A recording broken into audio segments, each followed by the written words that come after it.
Hello. Okay, so we are going to be reading Hamlet, Act 2, Scene 2. Now this is a pretty long scene. The scene by itself is about a half hour long, a little bit over a half hour. I'm going to break it up into two sections. One will definitely be longer than the other. I'm going to try to hit it like between conversations instead of hitting right in the middle of a conversation if I can help it. But anyway, let me tell you about what's going on in this scene. So Claudius, King Claudius and Gertrude, have asked these two guys, Rosencrantz and Guildenstern, to come to visit Hamlet. These are two like childhood friends of Hamlet. Now they actually want these two guys to spy on Hamlet. Now don't worry, Hamlet is going to be aware from the get-go the purpose. He is not a dumb guy. So he catches on right away what the purpose is, but these are just two childhood friends. Now in the midst of all of this, let's see, while he's figuring out, that they're there and what their purpose is, there's also a traveling company of actors who come in, and they are going to be performing just a little bit in this scene. Like they'll go through a part of a play. This one actor is going to read some of his scene, and it's going to be very moving.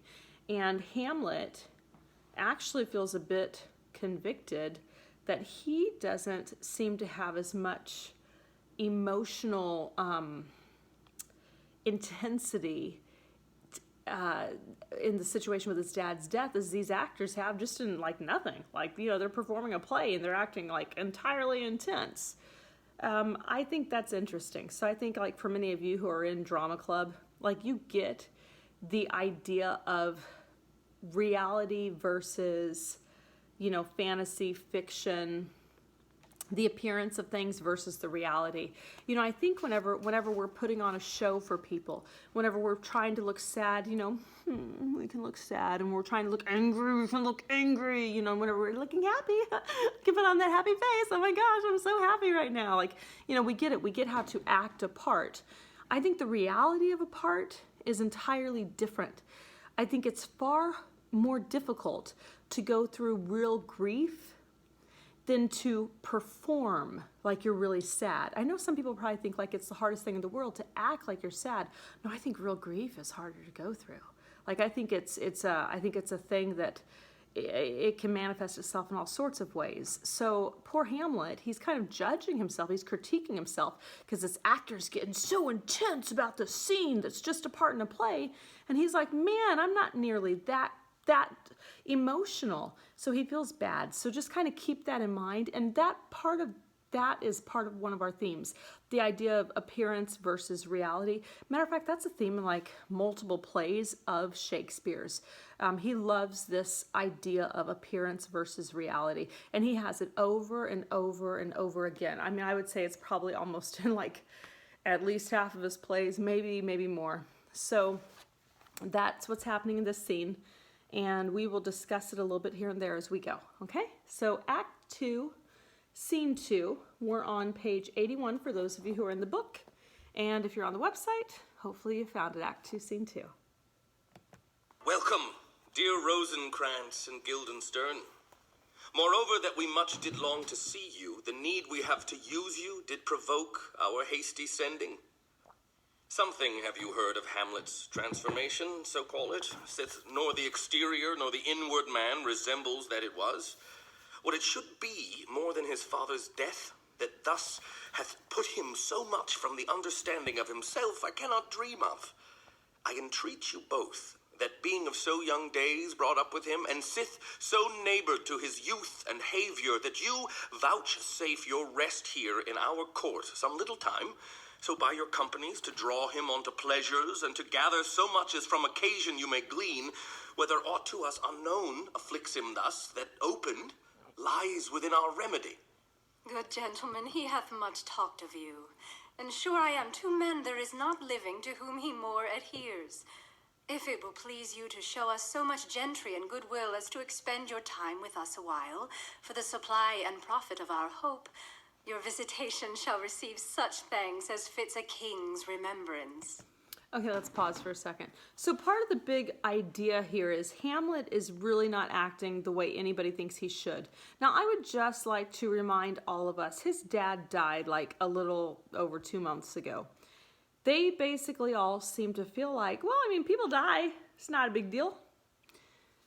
If you think to any time somebody close to you has died and how it affected you, it's life-altering. It changes everything. Like your world view, depending on how close this person was to you, may have for all time changed. So this idea that 2 months later, mom's remarried to a different guy and he finds out the guy that may have killed his dad, and he's supposed to just be acting normal, and people think, well, he's grieving too much. No, grief is one of those things we can't be judgy about. People grieve the way they grieve. And so everybody is all keyed up and thinking, oh, what's wrong? Now, possibly with Claudius and Gertrude, maybe there's some guilty conscience stuff going on. Like, I think sometimes whenever you've done a wrong thing, you think that somebody is upset about something because you know you've done something wrong and people don't know about it. So they're kind of extra like, what's really bothering him?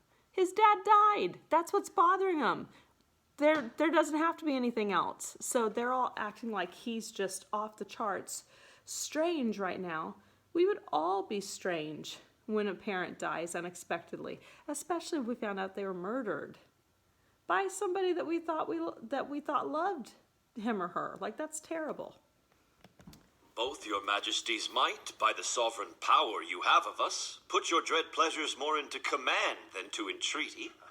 But we both obey, and here give up ourselves in the full bent to lay our service freely at your feet to be commanded. Thanks, Rosencrantz and gentle Guildenstern. Thanks, Guildenstern and gentle Rosencrantz. And I beseech you instantly to visit my too much changed son. Go, some of you, and bring these gentlemen where Hamlet is. Heavens make our presence and our practices pleasant and helpful to him. Aye, amen. Okay, so they leave and The Polonius ambassadors from comes in. Norway, my good lord, are joyfully returned. Thou still hast been the father of good news. Have I, my lord?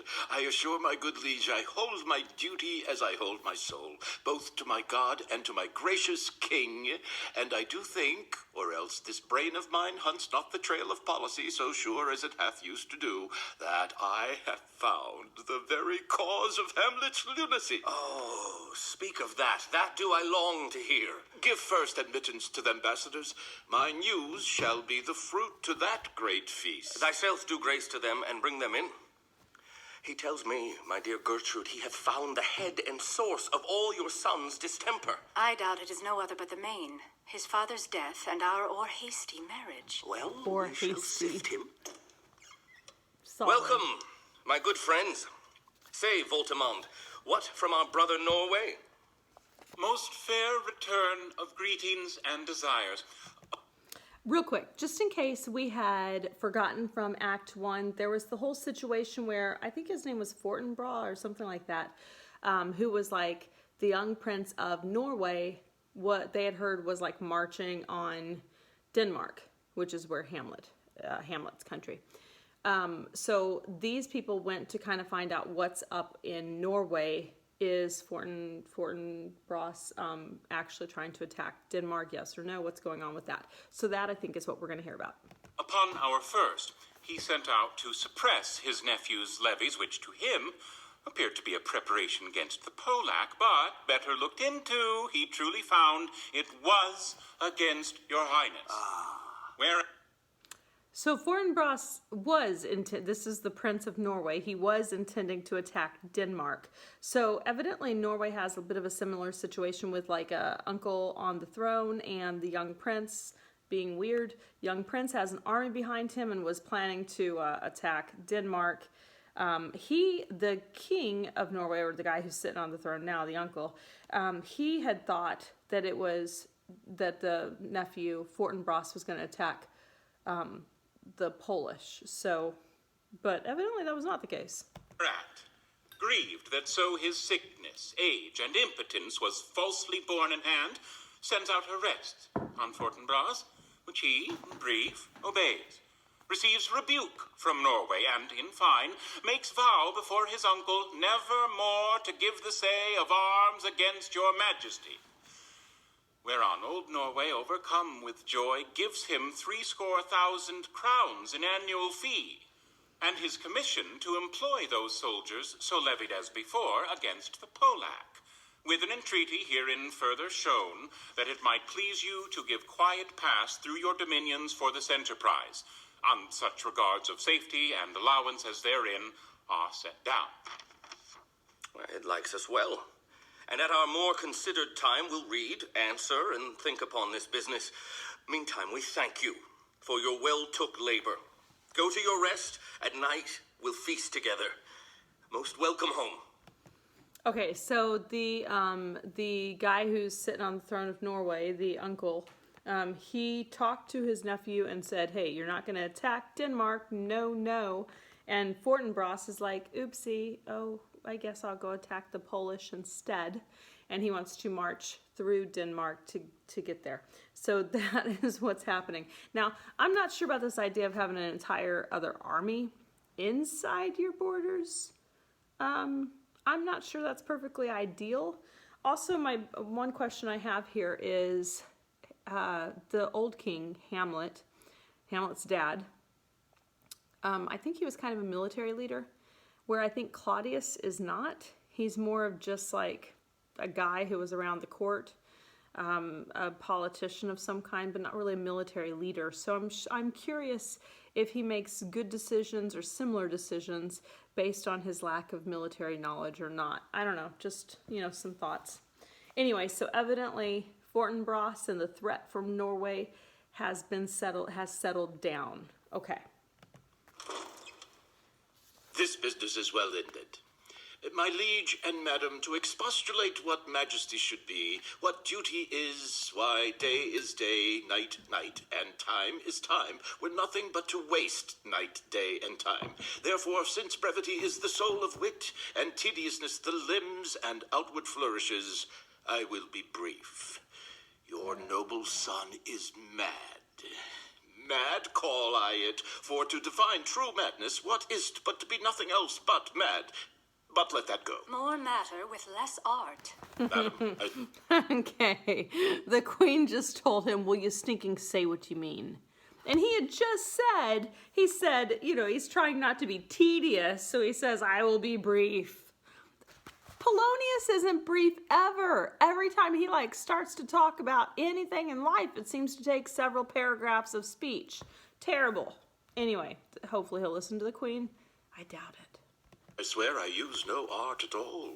That he's mad, 'tis true. 'Tis true, 'tis pity, and pity 'tis true. A foolish figure, but farewell it, for I will use no art. Mad let us grant him then, and now remains that we find out the cause of this effect, or rather say the cause of this defect, for this effect defective comes by cause. Thus it remains, and the remainder thus. Perpend. I have a daughter, have while she is mine, who in her duty and obedience, mark, hath given me this. Now gather and surmise. To the celestial and my soul's idol, the most beautified Ophelia. That's an ill phrase, a vile phrase. Beautified is a vile phrase. But you shall hear. Thus, in her excellent white bosom, these, etc. Came this from Hamlet to her? Good madam, stay a while, I will be faithful. Doubt thou the stars are fire, doubt that the sun doth move, doubt truth to be a liar, but never doubt I love. Oh, dear Ophelia, I am ill at these numbers. I have not art to reckon my groans, but that I love thee best. Oh, most best, believe it. Adieu. Thine evermore, most dear lady, whilst this machine is to him Hamlet. This in obedience hath my daughter shown me, and more above hath his solicitings, as they fell out by time, by means, and place, all given to mine ear. But Can I just pause for a second and just say, first of all, it took him a really long time to actually get out the words that Hamlet, well, he never really was very clear on that. He just started reading the little letter that Hamlet sent to Ophelia. It took him forever to say that. He's making me tired just listening to him. And then he reads this letter from somebody. Can you imagine if somebody found a note that you wrote, like a love letter you wrote to somebody, and that person that you wrote it to gave it to their parent, and then their parent read it to your parents? This is horrible. This is possibly every teenager's nightmare. Thankfully, we don't really write letters anymore, guys, so you're probably safe. But this is utterly awful. So poor Hamlet, and I don't know what Ophelia was thinking. But how has she received his love? What do you think of me? As of a man, faithful and honorable? I would fain prove so. But what might you think when I had seen this hot love on the wing, as I perceived it, I must tell you that, before my daughter told me? What might you, or my dear majesty, your queen here, think if I had played the desk or table book, or given my heart a winking, mute and dumb, or looked upon this love with idle sight? What might you think? No, I went round to work, and my young mistress thus I did bespeak. Lord Hamlet is a prince, out of thy star, this must not be. And then I prescripts gave her, that she should lock herself from his resort, admit no messengers, receive no tokens. Which done, she took the fruits of my advice, and he, repelled, a short tale to make, fell into a sadness, then into a fast, thence to a watch, thence into a weakness, thence to a lightness, and by this declension into the madness wherein now he raves, and all we mourn for. Do you think 'tis this? It may be, very like. Hath there been such a time, I would fain know that I have positively said 'tis so, when it proved otherwise? Not that I know. Take this from this, if this be otherwise. If circumstances lead me, I will find where truth is hid, though it were hid indeed within the center. How may we try it further? You know, sometimes he walks 4 hours together here in the lobby. So he does indeed. At such a time, I'll loose my daughter to him. Be you and I behind an arras then. Mark the encounter. If he love her not, and be not from his reason fallen thereon, let me be no assistant for estate, but keep a farm and carters. We will try it. So so the king and queen are both like, oh, well, I guess Hamlet is in love with Ophelia, and that's what's making him so sad. And Polonius is like, yeah, because I told her to stay away from that kid. He's trouble. And so, yeah, then he got really sad. Could anybody possibly tell Polonius that you're an idiot and maybe you should have said that? No, they don't do that. Bummer. So now Polonius's really great idea, which hasn't he had enough ideas already? And haven't they not really been great? But his super awesome idea this time is that since Hamlet goes around by himself a lot, they should plant Ophelia somewhere where Hamlet and she can talk, and then they can listen in to the conversation and determine for themselves if, in fact, that's the reason Hamlet's so sad. So they're going to listen to a private conversation. They're going to arrange for a private conversation, then they're going to listen into it. So that seems underhanded. Again, maybe we could just ask Hamlet, like, yo, buddy, what's up? Why are you so sad? You okay? Need some help? Need to go to a counselor? Want some counseling? Want some ice cream? What can we do? But look, where sadly the poor wretch comes reading. Away, I do beseech you both, away. I'll board him presently. Oh, give me leave. Okay, king, queen, exit. How does my good Lord Hamlet? Well, God a mercy. Do you know me, my lord? Excellent. Well, you are a fishmonger. Not I, my lord. That I would you were so honest a man. Honest, my lord? Aye, sir. To be honest, as this world goes, is to be one man picked out of 10,000. That's very true, my lord. For if the sun breed maggots and a dead dog, being a good kissing carrion... Have you a daughter? I have, my lord. Let her not walk in the sun. Conception is a blessing, but as your daughter may conceive, friend, look to it. I'll say you by that, still harping on my daughter. Yet he knew me not at first. He said I was a fishmonger. He is far gone. and truly in my youth I suffered much extremity for love, very near this. I'll speak to him again. What do you read, my lord?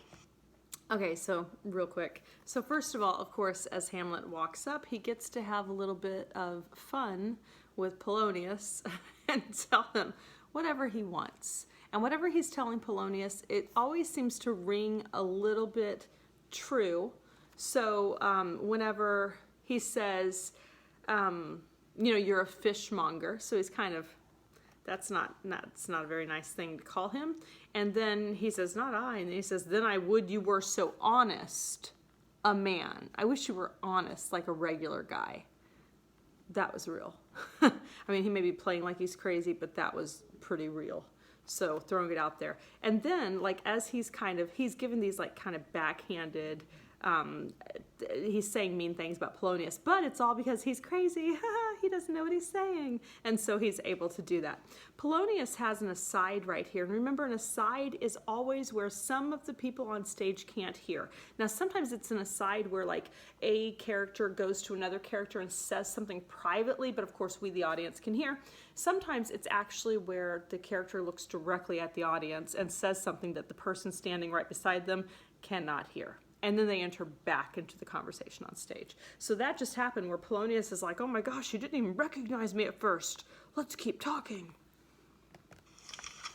Words.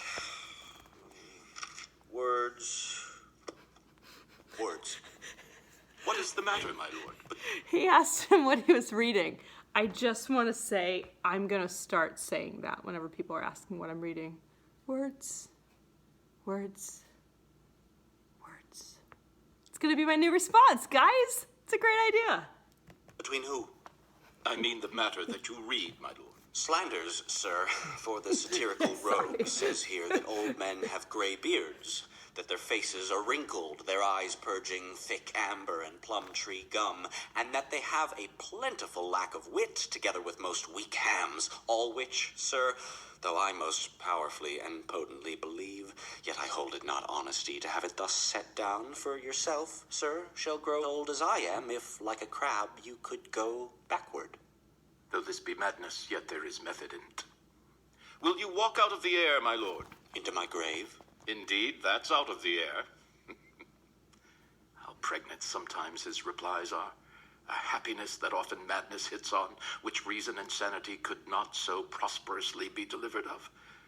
I will leave him and suddenly contrive the means of meeting between him and my daughter. My lord, I will take my leave of you. You cannot, sir, take from me anything that I will more willingly part withal, except my life. Except my life. Except my life. Fare you well, my lord. These tedious old fools.